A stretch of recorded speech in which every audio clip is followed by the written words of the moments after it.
Hoy estamos con Javier Regueira, CEO de Zon y vicepresidente de formación de la BCMA. ¿Cómo estás, Javier? ¿Qué tal? Muy bien.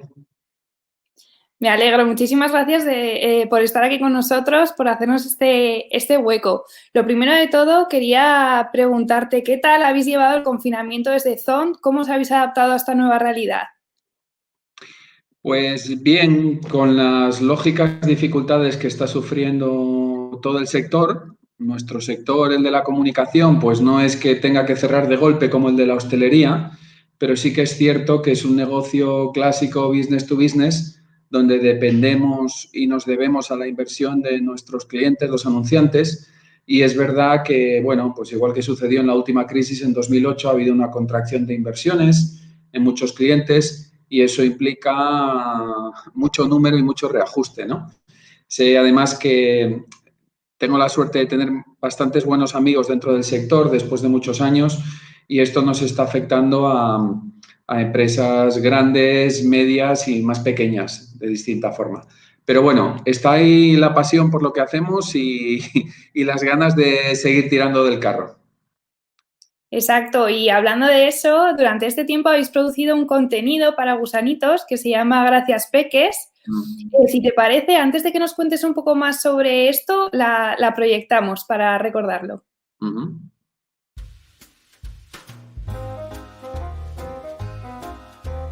Alfonso. Yo me llamo Mara. Yo me llamo Jimena. Y yo me llamo Julio. Yo me llamo Isabela. Ellos nos ven en casa y piensan que son vacaciones. No son vacaciones. Lo ha llevado bien durante el confinamiento. Tiene ganas de salir, lógicamente. Pues eso, ¿qué nos trae mamá de...? Siempre tengo detalles. Yo creo que les gustaría ir al cole, tener sus rutinas, sus compis. Sí, a veces hacemos juegos en familia. Sí. Jugamos juntos y vemos pelis. Estamos encerrados y que estamos juntos con nuestras familias. Pues que no podemos hacer casi nada. Pero no nos podemos tocar ni abrazar. Sí, Mara hace más referencia al contacto. Mira, extraño a mis amigos. Para todos ha sido un parón emocional. Sí, no pueden estar con nosotros. No les cuadra. Estamos tristes porque no hemos visto a nuestros abuelos por bastante tiempo. Y ella siempre desde pequeñita tenía mucha relación con mis padres. No podemos salir.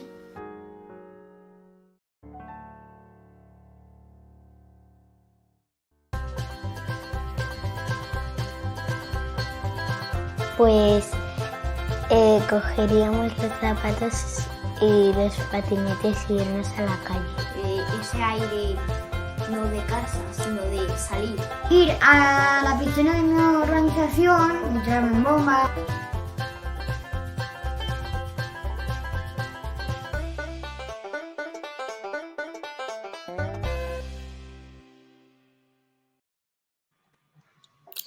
Bueno, Javier, pues nos ha gustado mucho, la verdad, esta pieza. Cuéntanos, ¿cómo ha sido el rodaje y el desarrollo en pleno estado de alarma? ¿A qué retos os habéis enfrentado? Pues mira, por un lado, digamos que fue fruto de una conversación casi espontánea con Risi, que es un cliente que nos conoce mucho, porque fue nuestro primer cliente cuando en el año 2008 nosotros empezamos a hacer branded content, casi ni se conocía en España. Y el primer cliente con el que empezamos a hacerlo, con una web serie que todavía la gente recuerda en este sector, ¿Por qué esperar?, que estuvo en Neox, estuvo en YouTube, duró 3 años y fue un proyecto muy significativo que nos abrió muchas más puertas dentro del ámbito del branded content, ¿no? Entonces, ellos nos conocen mucho, no está el mismo equipo de marketing que estaba por aquel entonces, pero prevalece la confianza. Y entonces, reflexionando sobre el territorio propio de Gusanitos, que es una de las marcas más potentes con un posicionamiento más claro y más contundente dentro del portafolio de Risi, vemos que si Gusanitos fundamentalmente es una gratificación a los más pequeños de la casa, ¿no?, como un premio, resulta que los más pequeños de la casa durante toda esta pandemia han sido unos verdaderos héroes, ¿no?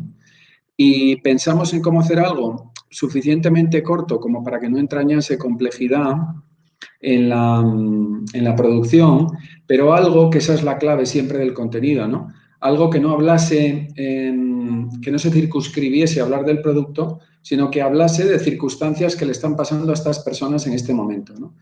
Y yo, por ejemplo, pues tengo 2 niñas que no son tan pequeñitas como las de los vídeos, pero por las 2 niñas sabía perfectamente, como el resto de los compañeros del equipo, pues las circunstancias difíciles, tediosas que se estaban viviendo en los hogares con niños. Entonces, de ahí salió un guión relativamente fácil y muy rápidamente consensuado con Risi. Y la mayor complejidad no es la producción en sí, que como has visto es una cosa muy sencilla, sino que lo produjimos sin entrar en las casas de esas familias, ¿no? Entonces, hubo que apoyarnos en distintas herramientas digitales porque los niños, cuando se grababan, no estaban sus padres en la estancia, por lo tanto, teníamos que orientarles, teleorientarles, una persona de nuestro equipo. A continuación, teníamos que editar en tiempo récord una versión de ese vídeo grabado con los niños para que los padres lo pudieran ver y recoger las expresiones espontáneas de los padres, ¿no? O sea, a lo mejor nos tirábamos una mañana entera con cada una de las familias, ¿no? Y finalmente hacíamos como una sesión de streaming en directo, en tiempo real con los padres, donde nosotros le dábamos al play, parábamos, pause, agilizábamos el streaming del vídeo de los niños con el objetivo, claro, de capturar las expresiones lo más emocionales posibles de los padres, ¿no? Y la verdad es que sin ser actores, porque no eran actores ninguno de los padres, funcionó francamente bien y ahora, no he mirado el dato hoy, pero creo que pasa ya del 1.000.000 de reproducciones. Eso te iba a decir, ha tenido una gran acogida y está claro que habéis superado ese reto, ¿no? Ese hándicap de no poder ir a las casas. Sí, yo creo que al final, como te digo, en cualquier sector, nosotros trabajamos para muy distintos sectores. Siempre decimos que el branded content no entiende de categorías. El branded content, al final, cuando funciona, siempre es, y yo llevo 12 años en esto, fruto de encajar lo que el consumidor puede estar interesado en ver, cosas con las que el consumidor puede empatizar, con lo que a la marca le interesa decir. Por tanto, en este momento a la marca le interesa ofrecer un cierto grado de protección y es verdad que el consumidor pues, se siente identificado con la dinámica de esas familias porque, bueno, los niños están viviendo 3/4 de lo mismo, ¿no? Pero como ves, prevalece al final el mensaje de vitalidad de los críos, ¿no? O sea, yo creo que, a ver, obviamente esto no tiene una significación estadística, lo hemos dejado donde lo hemos dejado y era una acción puntual de bajo coste, no un gran proyecto, digamos, estratégico, pero lo que ha sido interesante es palpar cómo realmente los niños, curiosamente, son las personas más resistentes a las crisis, porque como no se afligen por la ansiedad del futuro y tampoco le dedican demasiado tiempo a pensar en lo que han perdido y solo se centran en el presente, ¿no? Son como auténticos expertos en mindfulness, ¿no? Cosa que los adultos intentamos practicar muchas veces sin éxito. Pues yo te diría que a nivel sociológico ha sido el gran aprendizaje del experimento. Durante la cuarentena también desde Zon identificasteis 10 casos internacionales de marcas que aportaban valor y de hecho están disponibles para descargar en vuestra web. ¿Por qué es tan importante que las marcas hayan seguido comunicando en estos meses de crisis? Fíjate, más que seguir comunicando, yo diría que seguir comunicando de forma relevante, ¿no? Es decir, arrancamos por reconocer que en este mundo ocupamos un ecosistema de humanos y de marcas, ¿no? Que nos relacionamos equilibradamente, pero es verdad que hay estudios. Ahí está el Havas Meaningful Brands, por ejemplo, que es magnífico. Nuestros compañeros de Havas lo producen cada año y donde el último año se terminó de confirmar en una encuesta con miles de consumidores europeos que aproximadamente 8 de cada 10 consumidores que la mayor parte de los consumidores no echarían de menos al 80% de las marcas si desapareciesen de la faz de la Tierra. Lo que le están llamando a ese 80% de marcas es irrelevantes, ¿no? Entonces, el motivo por el que, por ejemplo, ese ebook que has mencionado sobre casos de comunicación de valor es internacional es porque en España, y lo lamento, ha habido muy poquitos casos. Ha habido más casos de publicidad edulcorada lanzando mensajes cliché emocionales e invitando a la lágrima que realmente comunicaciones que aportasen un verdadero valor, ¿no? Es verdad que el consumidor ahora mismo está desorientado, está preocupado, inseguro y que requiere de las marcas una cierta protección, pero nuestra manera de interpretar ese insight no es la protección, es decirle literalmente, hola, yo soy esta bebida y estoy aquí para cuidarte. No, tendrás que demostrar cuál es tu propósito singular, cuál es tu posicionamiento concreto en ese mercado y luego empezar a hacer, que lo llamamos así a veces, aunque sea anglicismo, story doing, ¿no? Es decir, acciones verdaderas de valor, de generosidad, de altruismo, que normalmente son experiencias o dos, contenidos, ¿no? Si persistes en el mismo discurso monocorde, egocéntrico de siempre, es decir, circunscribirte a la publicidad convencional de interrupción y nada más, si ya eso probablemente era de darte de bruces con la incomprensión de la audiencia en el pasado, en esta época post-crisis, desde luego, o post-pandemia, lo va a ser más todavía. Y en este sentido, Javier, ¿qué ofrece el branded content a las marcas? Y especialmente si nos detenemos en estos momentos, que son bastante especiales.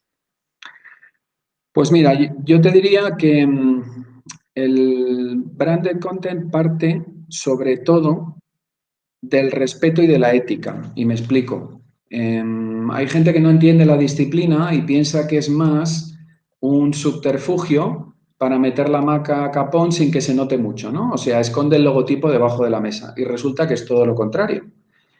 Si hay dos casos paradigmáticos de branded content internacional de los que todo el mundo habla, uno es Red Bull. Ahí están preparando un nuevo viaje a la Luna, pero el último gran proyecto, Red Bull Stratos, no me dirás que no está plantificado de logotipos de Red Bull el señor Baumgartner cuando se lanza de la estratosfera, y eso a la audiencia le importa un bledo porque el contenido mola, ¿no? El segundo es la Lego película. ¿Alguien puede no saber que está Lego detrás? Por Dios, y está protagonizado por muñequitos de Lego del minuto 1 al último, ¿no? Pero la ética y el altruismo están ahí porque estás ofreciendo una comunicación de valor sin necesariamente decir machaconamente cómprame a mí por mi contenido en tauritina que revitaliza cuerpo y mente, ¿no? Entonces, yo creo que los tiros van por ahí. Los tiros van de, como se suele decir, más sharing que selling, ¿no? O sea, más compartir, contar, relatar, tal vez incluso enseñar a comprar mejor y no tanto vender coercitivamente lo que tengo que vender. Pero claro, eso requiere de una perspectiva largoplacista, porque para que se te vea narrando historias humanas, aportando valor o enseñar a comprar, te lo tienes que plantear en términos largoplacistas, ¿no? Ya no tiene sentido una comunicación basada exclusivamente en la interrupción y la repetición, ¿no? Como esto requiere el largoplacismo, pues, bueno, algunas marcas en España seguimos percibiendo que les da vértigo. Y Javier, ahora hemos pasado unos meses complicados, lo que viene también va a ser duro. ¿Crees que qué claves les darías a las marcas ahora frente a la desescalada y frente a estos meses que nos esperan? Pues vamos a ver, desde la Asociación de Branded Content siempre hemos dicho que no somos talibanes antipublicidad para nada, pero sí que vemos que el mercado nos está dando determinadas pistas muy claras y muy evidentes que nos aconsejan complementar la publicidad, que puede ser muy eficaz en el plano de la notoriedad, pero que su eficacia cae ante el branded content en el plano de lo emocional, de la generación de empatía y de relaciones, ¿no? A nada que echamos un vistazo al mercado, pues nos encontramos con que, por ejemplo, la generación Z, estamos hablando de los adolescentes, la futura punta de lanza del consumo en las sociedades occidentales, tienen ya en un 40% de sus smartphones adblockers instalados. Es decir, cada vez una intolerancia más grande a las interrupciones publicitarias no solicitadas. En segundo lugar, parece que hemos llegado a esa era Netflix que está aquí para quedarse, ¿no? No tenemos el dato real de cuántos suscriptores tienen en España porque no lo comparten con mucha frecuencia, pero se estima que unos 3 millones, unos 200 millones en el mundo. Es una absoluta barbaridad. Y fíjate que la gente solo habla en términos del elevadísimo estándar de calidad de las producciones, pero la gente no habla que parte del éxito tiene que ver con el hecho de que esa plataforma, esa interfaz, está libre de interrupciones publicitarias. Y yo escojo en un motor de búsqueda muy potente lo que quiero ver y lo veo libre de interrupciones publicitarias. Y me voy a dormir probablemente media hora antes porque no he tenido que ver N bloques publicitarios, ¿no? El consumidor proactivamente y voluntariamente se está refugiando en aquellos medios, en aquellas plataformas y en aquellos tipos de contenidos donde puede ser el gran dueño de su tiempo, ¿no? Si decimos que el tiempo es el bien más escaso ahora mismo, ¿no? Esto, como te digo, nosotros lo vemos como unas pistas muy evidentes de que tenemos que ir hacia un mix donde la narrativa de marca cobre cada vez un peso más grande, ¿no? Si le quieres añadir al cóctel como último argumento que en el último IFADEX por primera vez la comunicación online tiene más peso que la televisión, pues ya tenemos que claramente hay un movimiento, una inquietud cada vez más evidente hacia concentrar la inversión en un mix más equilibrado de medios, lo cual, pues bueno, debería responder cada vez más en el futuro a un mix más equilibrado de publicidad, pero también de contenido, ¿no? Que son cosas completamente diferentes. Y Javier, pregunta obligada, ¿en qué estáis trabajando ahora y cuáles son vuestros objetivos para los próximos meses?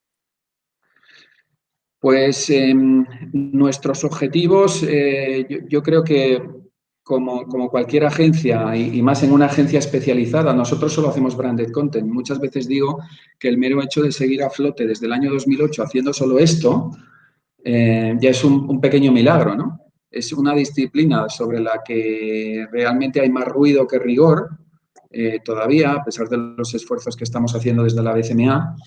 Pero, bueno, estamos contentos de seguir ahí y el trabajo siempre es el mismo. Al final, el trabajo consiste en cualquier negocio B2B.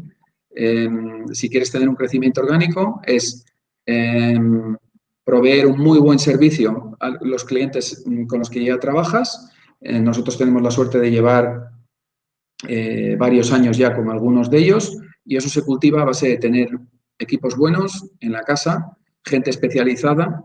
Y, bueno, nosotros ya hace años que el talento que intentamos atraer no es talento procedente de las profesiones publicitarias clásicas, sino gente que tenga mili realmente de los medios, ¿no? Yo suelo decir que soy el único dinosaurio publicista que queda todavía en una agencia como esta especializada en branded content, ¿no?